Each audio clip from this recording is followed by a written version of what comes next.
I left my last job with no backup plan, no savings, and no support. I developed panic attacks so severe that I could not function. I became so paranoid that I was not able to drive my own car. I couldn't leave the house or be in the house alone. I'm telling y'all, I lost my damn mind. Or it seems that way. Rent was still due though. So, and I remember asking a close family member, a parent, for help. And they started to treat me like a damn dog because they're in the mindset of like, okay, you need me, so I'm gonna treat you like a fucking dog now. I blocked them. And then I just prayed to God, but not a typical prayer of asking and begging. Mm-mm. I started decreeing and declaring that I am one with God and that I am the source of my financial abundance. I am the source of my protection. I am the source of my security. Shortly after, I had this idea to call someone and tell them about it. They sent me a resource to help me to pay for everything and get me out of the crisis that I was in. Then I ended up reconnecting with a friend, and he was able to help me out. He was able to take care of me, basically nurse me back to health. And here I am. I learned the very hard way that not everybody can function for long periods of time under chronic stress, especially women. And I was constantly in stress. I wasn't eating. I just got that new job and it was very stressful. Everything was just stressful, but it was my normal. So I didn't realize it until I completely crashed. I was also in a toxic dynamic, a very intense attachment that I did not know how to navigate by myself. I had no idea. I was arguing every 3 days. I didn't know how to regulate my emotions. I didn't know how to regulate my anger. I didn't know how to set and uphold healthy boundaries. I didn't know shit until I started seducing myself. And before y'all get freaky, this is what self seduction means. Pause the video. So, yes, I basically took my energy off of the source of my stress and I put it into me and I pursued myself and I seduced myself and I learned about what I needed. And I'm still doing it, but I can say it has helped me tremendously with the panic attacks. I don't even get panic attacks anymore. Mind you, my panic attacks was terrible. I had terrible derealization. I was outside of my body all day. My heart was pounding all day just from standing up. And then, even after the panic attack subsided, I still had to deal with a world of chronic pain and chronic exhaustion that I am still working my way through right now. That experience taught me that I did not know how to operate as a woman. And learning how to operate as a woman is detrimental to our survival. When I first began seducing myself, I started with my basic needs.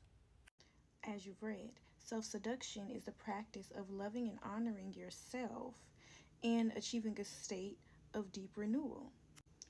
A lot of times, that's going to sound super spiritual, super woo woo, but let me put it into practical terms.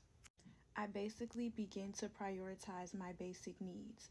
That was where I started. Sleeping, eating, connection, shit like that. For some people, that may be simple and like, duh, but for many people, that's just not the case. Not everyone grows up getting their basic needs met, so when they become an adult, they don't really know how to meet their own basic needs. So that's what I began doing, which resulted in me gaining so much healthy weight when I was underweight for a long period in my life. I underate, I had a mild eating disorder, and that was just my normal. I ended up manifesting an opportunity where I didn't have to pay bills so that I can build a strong foundation to prevent another fallout like that happening again. I was able to drive again. I was able to go outside alone again. I was able to stay in the house by myself again. I began to view myself through the lens of God rather than how the world views me or how the world said I was, which is so important for all women, but especially for Black American women like myself, because we know what it's like to be hated by every single race and country, even the ones that's a little the closest to home, if you know what I mean. So it's very important for us to start seeing ourselves as who we actually are rather than how the world sees us or what the world expects from us.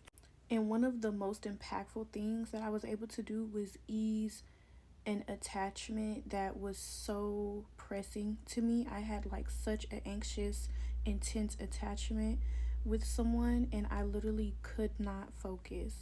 I would be getting triggered all the time. All this stuff would be happening, and in the process of seducing myself, I learned how to ease that attachment. And I think that's very important for a lot of women. Like, I'm not going to tell you to leave or stay or any of that. Sometimes you need to just be able to ease the attachment so that you can focus and go inward and make the best decision for you.